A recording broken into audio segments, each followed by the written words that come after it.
I'm Joe Bob Briggs, and if you thought Keanu Reeves was funny, wait till you watch our next movie, Dracula Dead and Loving It.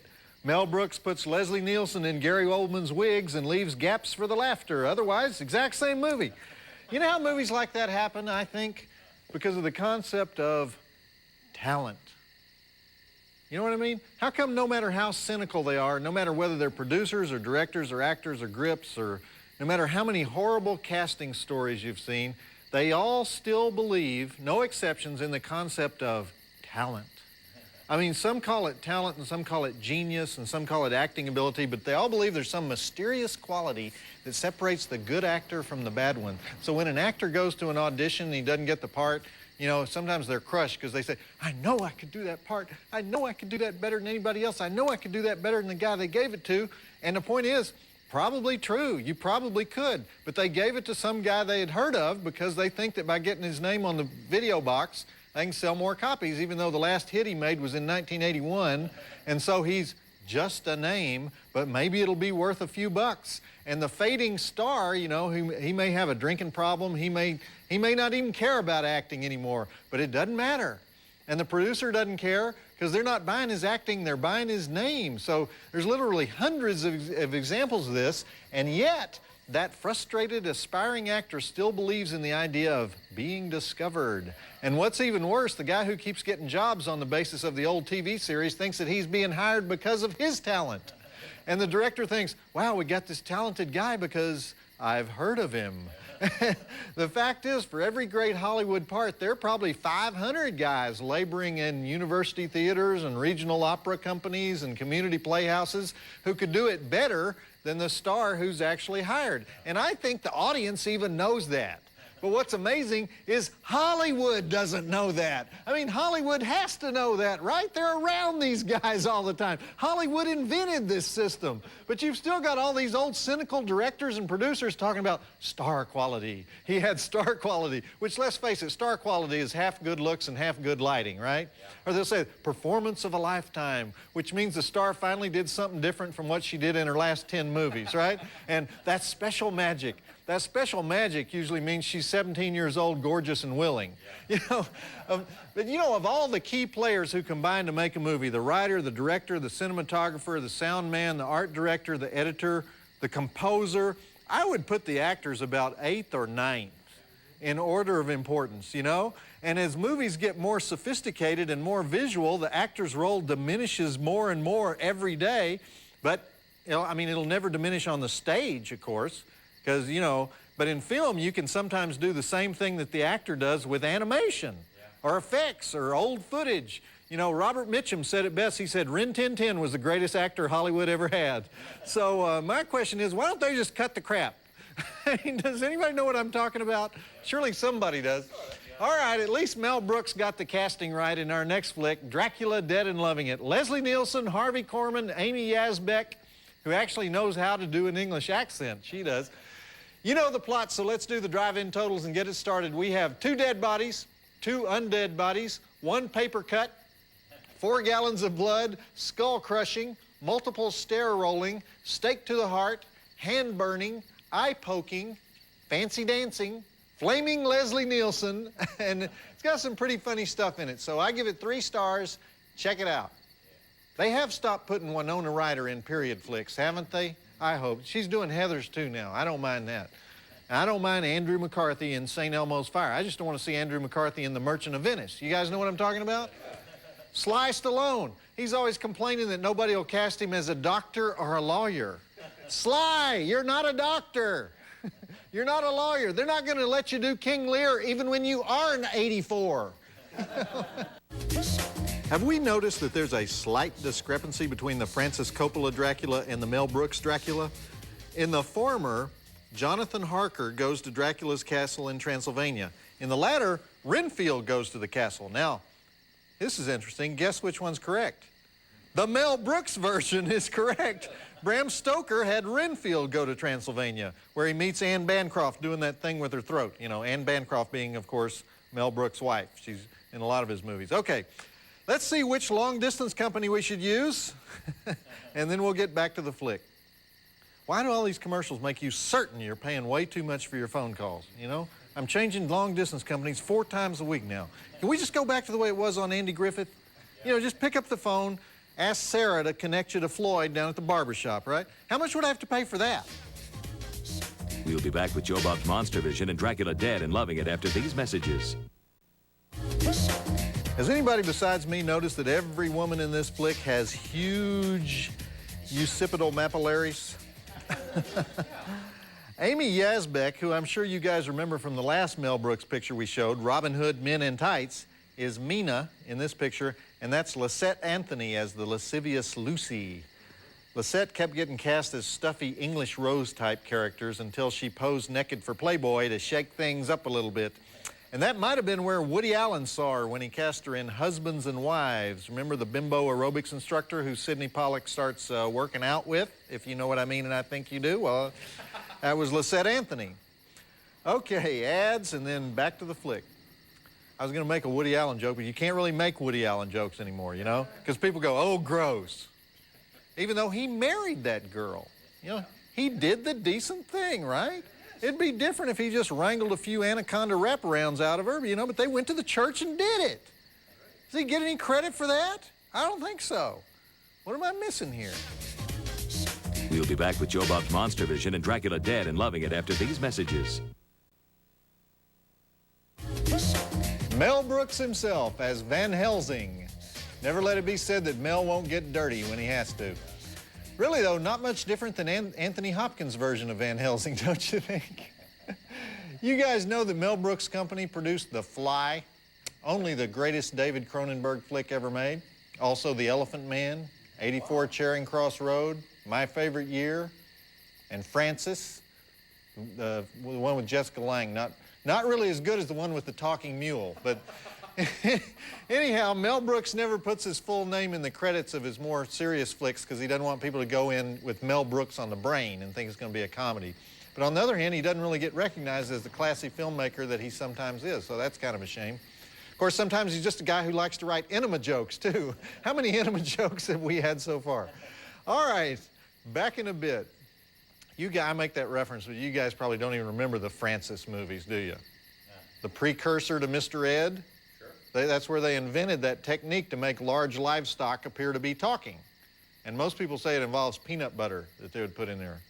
But the guy who trained Francis the Talking Mule would never give away his secret because he thought it would provide job security if he kept it to himself, which it did because they hired the same guy to train Mr. Ed, same guy. So, see, that's something you could submit to find that flick on our website at tnt.turner.com/JoeBob, you know.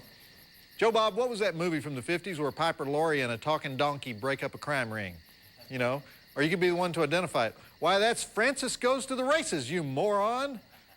Or just forget about the contest and just email me at joebob@turner.com. If you want a T-shirt, though, you do the contest on there and be a little nicer, okay? Jeez. We'll be back with Joe Bob's Monstervision and Dracula Dead and Loving It after these messages. Peter MacNicol is pretty funny in this movie as the bug-eating idiot Renfield. He's seen these days on the popular Ally McBeal. There's something that'll make me puke. You know, this isn't the first Dracula parody. We covered some of the other Dracula flicks during the first movie, but we didn't cover the comedy Dracula flicks. You know what the first one was, right? Abbott and Costello Meet Frankenstein from 1949. Dracula was in that, too. And a couple of other monsters in that, too. But what about Spaceship Sappy from 1957, where the Three Stooges meet a vampire? El Castillo de los Monstros from 1958. Ever seen that? Spanish flick, hilarious flick. Bela Lugosi spoofed himself in Old Mother Riley Meets the Vampire, as did Christopher Lee when he went to Italy to make Uncle Was a Vampire. We all remember Roman Polanski's vampire comedy, The Fearless Vampire Killers. George Hamilton in Love at First Bite. But who remembers The Maltese Bippy from 1969? Rowan and Martin square off against a vampire. How good is that? Or Bunicula, the vampire rabbit. Bunicula, the vampire rabbit. Not to mention a bunch of flicks that make the list due to the titles alone, like Dragula, Trampire, Spermula, and Blackula, which we mentioned before. Guess which one's not rated X, you know? Anyhow, you get the idea, right? Back to Dracula Dead and Loving It after the ads. Blackula, though, is a great movie. Blackenstein sucks, but Blackula was great. And I didn't mention Defula. I'm not kidding. Defula is a Dracula flick done completely in sign language, which is pretty funny when the victims start screaming with their fingers. We'll be back with Joe Bob's Monstervision and Dracula Dead and Loving It after these messages. You know, this movie's not bad, but there's a lot of really funny guys in it whose talents aren't being fully utilized. I mentioned Harvey Korman as Dr. Seward.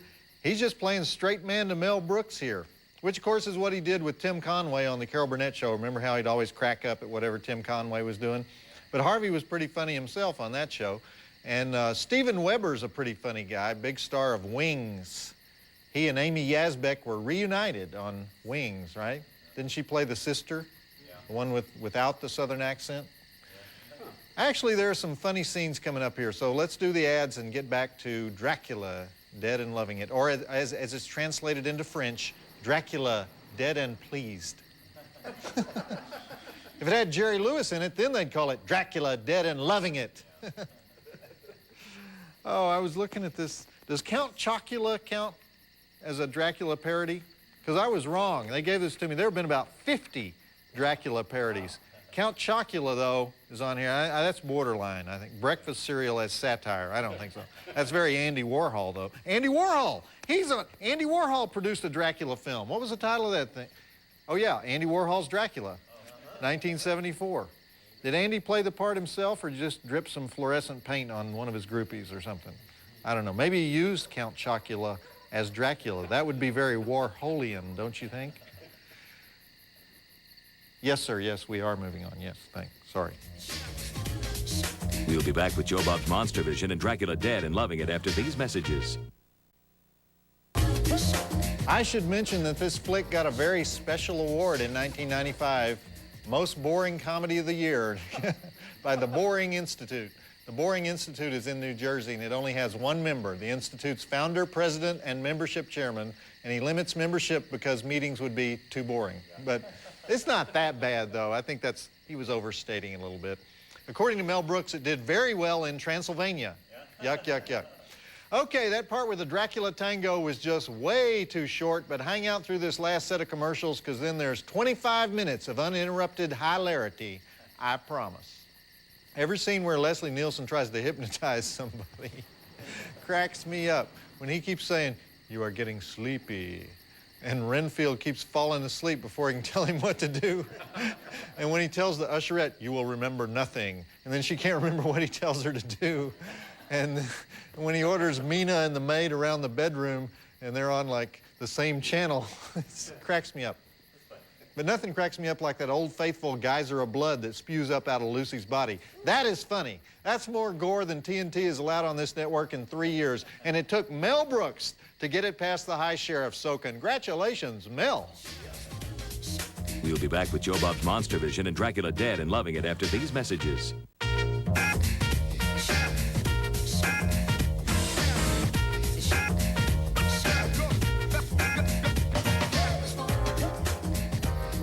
That last line, the one in Yiddish, Mel Brooks says he likes to throw in jokes that the only people who will get it are the 3 old Hasidic guys in the back row.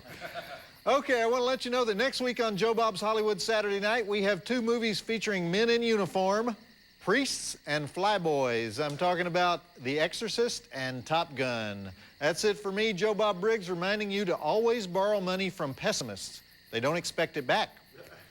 Did you guys hear the one about the guy who's eating in a fancy restaurant with a gorgeous redhead sitting over at the next table? No. Hear this? Guy's been checking her out since he sat down, but he doesn't have the nerve to talk to her. Suddenly she sneezes and her glass eye comes flying out of its socket towards the guy. He reaches out, grabs it out of the air, and hands it back to her. The woman says, "Oh my, I'm so sorry," and she pops her eye back in place. And then she says, let me buy you dinner to make it up to you. So they have this great dinner together. And afterwards, the woman invites him to the theater, and then they go out for drinks, and she pays for everything. And then she asks him if he'd like to come to her place for a nightcap and stay for breakfast the next morning. So the next morning, she cooks him a gourmet breakfast. The guy's just amazed. Everything's been incredible. And he tells her, you know, you're the perfect woman. Are you this nice to every guy you meet? The woman says, no, you just happen to catch my eye. Joe Bob Briggs reminding you that the drive-in will never die. An Indian brave is sick and dying. So the village medicine man tells him his only cure is to hunt down and kill a large deer. He has to go out, hunt the deer, skin the animal, dry the hide, cut the hide into 30 long, thin strips, and eat 1 strip a day until it's all gone.